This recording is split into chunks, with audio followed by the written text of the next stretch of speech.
श्री स्वामी समर्थ। जय जय स्वामी समर्थ। स्वामींचं नाव घेऊन मी आजच्या ह्या नवीन व्हिडिओला सुरुवात करते। श्रावण महिन्यात शुक्रवारी जिवती मातेची पूजा करण्याची प्रथा अतिशय लोकप्रिय आहे। जिवती माता ही माता पार्वतीचंच एक रूप मानलं जातं, जी संतान, रक्षण आणि सुख समृद्धी देणारी देवता म्हणून पूजली जाते। श्रावण हा महिना भगवान शंकर आणि माता पार्वती यांच्याशी संबंधित आहे आणि शुक्रवार हा मातेचा विशेष वार मानला जातो। त्यामुळे या दिवशी जिवती मातेची पूजाही केली जाते। ही पूजा मुलांच्या दीर्घायुष्यासाठी, त्यांच्या रक्षणासाठी आणि कुटुंबाच्या कल्याणासाठी केली जाते। यंदा 25 जुलै रोजी श्रावण मास सुरू होत आहे आणि यंदा शुक्रवारी जिवती पूजनानेच ही मंगलमय सुरुवात होत आहे।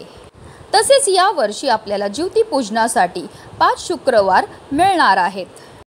जरा आणि जिवंतिका देवीची पूजा या दिवशी केली जाते। ही पूजा श्रावणातील प्रत्येक शुक्रवारी केली जाते। श्रावण महिना सुरू होताच देवघराजवळ जिवतीचा फोटो किंवा कागद चिकटवण्यात येतो। या महिन्यात येणाऱ्या शुक्रवारी जरा जिवंतिकाचं व्रत म्हणजे जिवतीची पूजा केली जाते। ही पूजा संततीच्या रक्षणासाठी केली जाते। यासह कुलदेवी आणि लक्ष्मी मातेची सुद्धा या दिवशी विशेष पूजाही केली जाते। आणि म्हणूनच आज श्रावण महिन्यातील पहिल्या शुक्रवारी आपल्याला जिवतीची पूजा तर करायची, पण त्यासोबतच जिवतीचे कथेचं पठण किंवा श्रवण करायचं। असं केल्यामुळे आपल्या मुलांना दीर्घायुष्य प्राप्त होतं। जिवती मातेची आपल्या मुलांवर कृपाही होत असते आणि तिच्या कृपेने आपल्या मुलांवर कधीही कोणत्याही प्रकारचं संकट हे येत नाही। अतिशय महत्त्वाची माहिती मी तुम्हाला या व्हिडिओमध्ये देणार आहे, तर व्हिडिओ पूर्ण पहा। आणि जर तुम्ही माझ्या चॅनलवर नवीन असेल तर चॅनलला सबस्क्राईब करा आणि शेजारी बेल आयकॉन सुद्धा प्रेस करा। जिवतीची प्रतिमेच्या रूपात पूजा केली जाते। संपूर्ण श्रावण महिना या प्रतिमेची पूजा मातृशक्तीकडून केली जाते व आपल्या आपत्याच्या मंगलतेची प्रार्थना केली जाते। जरा म्हणजे म्हातारपण आणि जिवंतिका म्हणजे जिवंत ठेवणारी, म्हणजेच माणसाला दीर्घायुष्य देणारी अशी देवता। पुराणात असलेल्या सप्तमातृकांपैकी या 2 देवता आहेत। पूर्वी 5 वर्षाच्या आजची मुलं मृत्यू होत असत, त्यामुळे आपल्या बाळांना दीर्घायुष्य लाभावे यासाठी जिवंतिका पूजन करण्यास सुरुवात केली जाऊ लागली। म्हणून प्रत्येक माता आपल्या बाळांच्या दीर्घायुष्यासाठी ही पूजा दर श्रावणी शुक्रवारी न चुकता करतात। जिवती प्रतिमेत प्रथम नरसिंह, नंतर कालियामर्दन करणारे कृष्ण, मध्यभागी मुलांना खेळवणाऱ्या जरा जिवंतिका आणि सगळ्यात खाली बुध बृहस्पती यांचा समावेश असतो। याच क्रमात त्यांना पूजले जाते। तुमच्या लहान बाळासाठी जर तुम्हाला पूजा करून इच्छित असाल तर जिवती पूजा कशी करावी त्याबद्दल आता आपण जाणून घेऊया। दर श्रावणी शुक्रवारी जिवतीची प्रतिमा त्याचबरोबर कुलदेवी ची पूजा ही केली जाते। या दिवशी स्त्रिया निर्जळ उपवास करतात।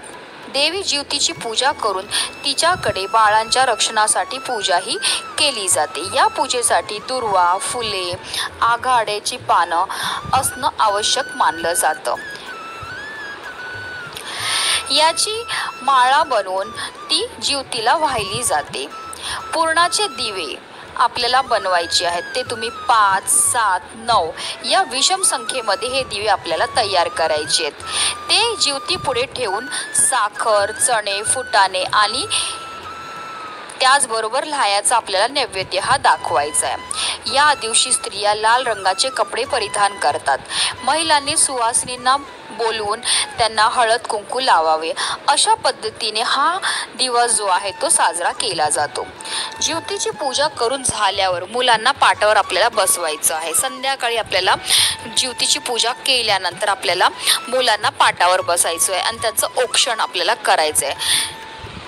हे औक्षण करण्याकरता आपण जे दिवे तयार केलेले आहेत 5, 7, 9 ह्या दिव्यांना आपल्याला एक प्लेटमध्ये घ्यायचं आहे आणि ह्या दिव्याने सर्वात पहिले आपल्याला जिवतीची आरती करून घ्यायची आहे आणि त्यानंतर आपल्या मुलांना पाटावर बसवायचं आणि बसवल्यानंतर आपल्याला आपल्या मुलांचं सुद्धा ह्या दिव्यांनी औक्षण हे करायचं आहे। औक्षण करताना आपल्याला बोलायचं आहे की माझ्या मुलांच्या आयुष्यामध्ये असणारे जी पण दोष आहेत, दारिद्र्य आहे, संकट आहेत, विघ्न आहेत, अडचणी त्या दूर झाल्या पाहिजेत। माझ्या मुलांची भरपूर प्रगती झाली पाहिजे, प्रत्येक क्षेत्रामध्ये त्यांना यश मिळालं पाहिजे, त्यांच्यावर कधीही कोणत्याही प्रकारचं संकट नाही आलं पाहिजे। अशा रीतीने आपल्याला आपल्या मुलांचं औक्षण हे करून घ्यायचं आहे। आता तुमची मुलं जर जवळ नाही आहेत, बाहेर आहेत, परदेशी गेलेली आहेत, तर तुम्हाला काय करायचं आहे तर तुम्हाला त्यांच्या रक्षणासाठी तुम्हाला चारी दिशेला औक्षण करून अक्षता चारी दिशेला टाकायची आहेत। म्हणजे आपल्याला आरती जशी करतात तशी आपल्याला आरती करायची आणि चार बाजूला आपल्याला थोडे थोडे अक्षता टाकून आपल्याला हे औक्षण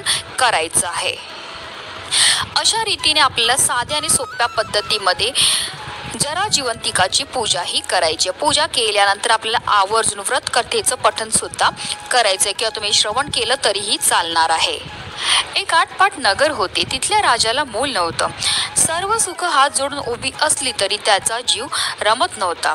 राणी कष्टी होती, ती सारखी आसवे ढाळी, माझी कूस उजव म्हणून देवाला विनवी, पण तिची व्यथा संपली नाही। मग तिने एके दिवशी सोयीणीला बोलवले, म्हणाली, मला कोणाचे तरी नाळ वारीचे मूल आणून दे, तुला सोने नाणे देईल। सोयीण कबूल झाली। राणीने गरोदरपणाचे सोंग केले। 9 मास पूर्ण होत आले असता गावातील एक ब्राह्मणी प्रसूती होऊन तिला मुलगा झाला। सुईणीने तो नाळ वारसेसहित राणीच्या कुशीत नेऊन ठेवला आणि ब्राह्मणीला म्हणाली की बाई, तुला वरवंटा निपजला। इथे राजवाड्यात आनंदोत्सव साजरा झाला। राजाला जगण्याचा अर्थ गवसला। राणीच्या कुशीत बाळाचा ट्याया फुटला। ब्राह्मणी मुलाच्या आशेने झुरू लागली। श्रावण महिन्यात दर शुक्रवारी ज्योतीची पूजा करू लागली। जिथे माझं बाळ असेल तिथे तो खुशाल असो म्हणून सर्व दिशांना तांदूळ उडवू लागली। ते तांदूळ राजवाड्यात राजपुत्राच्या अंगावर पडू लागले। ब्राह्मणीने हिरवे लुगडे, हिरव्या बांगड्या वर्ज केल्या।